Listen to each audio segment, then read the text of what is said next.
Hey guys, Lamfan92 here again today with episode 77 of Coin Collector. Before I get started with the actual footage of this episode, I wanted to say a quick thank you for the response I got on yesterday's episode, on the special episode in which I kind of explained how I trade with inform players.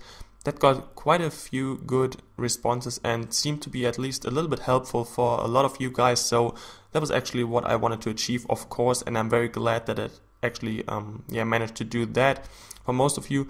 Still, there were some questions coming up and I will answer these in this episode. Just very quickly before I talk about the questions, this is actually going to be the last trading episode for at least a little while. You'll see at the end of the video why this is, and also after this episode I will buy kind of an expensive squad which will cost most of my coins, so I will then basically just play the game and hopefully enjoy the squad I have built already and I'm showing you tomorrow. Anyways, talking about the questions now that came up, and there are actually three of them. The first one is, in general, who should I trade with a certain amount of coins? And especially this was asked by people who have like 50,000 coins, 40,000 coins or less. And what I answered to these guys already in the comment section on the video was just trade players that are worth less than what you have actually got. Sounds very simple, but it actually is simple as well. If you've got 40,000 coins, let's say, you can still trade a lot of inform players that go for less than 40,000 coins, and even the ones that don't just go for discard value. For example, on the screen right now already, inform Altidore, for example, inform Welbeck, there are a lot of good inform players you can trade for under 40,000 coins, like inform Weidenfeller, inform Adler, and many other players.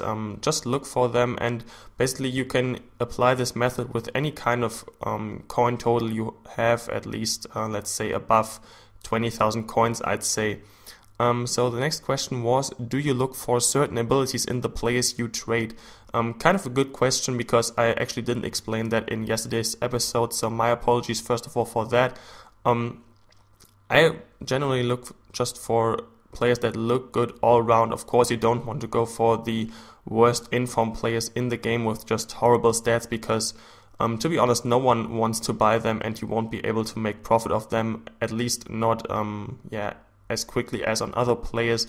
And of course, you might want to stay away from players that go for their discard value, because you're not going to make that much profit on these players.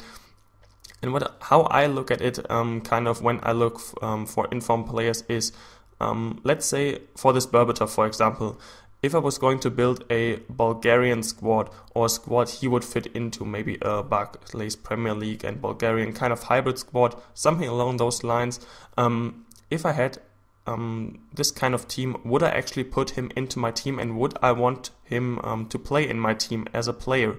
And if that is the case, then there are definitely other people playing Ultimate Team who want him as well. It's as simple as that, and that makes a player wanted, in my opinion at least, and so he will be bought at some point and you can actually make profit of him.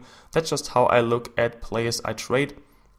And the last question that came up is, why do you need to know the players' prices when you always go for the cheapest buy now anyways? Once again, kind of a good question.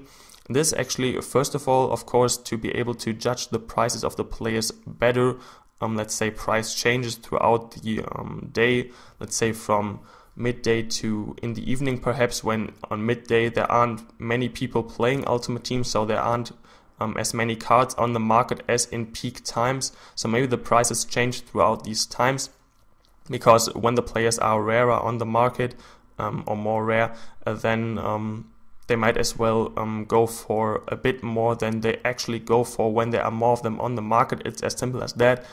And second thing actually is quite important as well, which I've witnessed now a couple of times, is that you are more or better protected against price fixes. And what I mean by that is, actually I found that happened quite a bit on Inform Thierry Henry for a couple of times.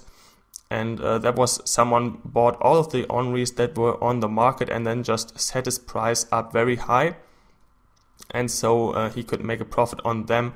And if you don't know the player's average price, you can very easily be fooled by these kind of price fixes. And if you not stay patient in that position, you might as well lose around I don't know, on that Henry, I think he usually goes for between 60 and 70,000 coins.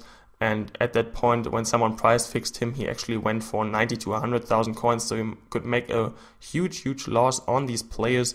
And that's just basically from being prevented from price fixes and all that stuff. And also, as I said earlier, you can be able to judge the price changes on the market much better and kind of be at least ready to anticipate the players' prices, how they will develop throughout the week or the next weeks as well.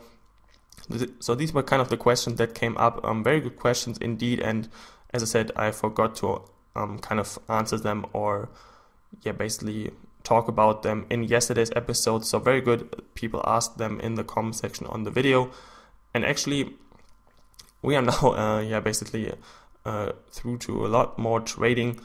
As you can see on the screen right now, a bunch of different kind of players. Inform Skittle, for example, once again a player you can get for under 40,000 coins and make a nice profit on. Also these Inform Adlers 4-1-2-1-2 formation. In the end, I actually sold 2 of them for, I think, no profit at all or even a little loss. Same goes for the Paulinho, simply because I wanted to sell them on and actually make the profit, because I wanted to kind of round up this episode very nicely, as you will be able to see in just a second.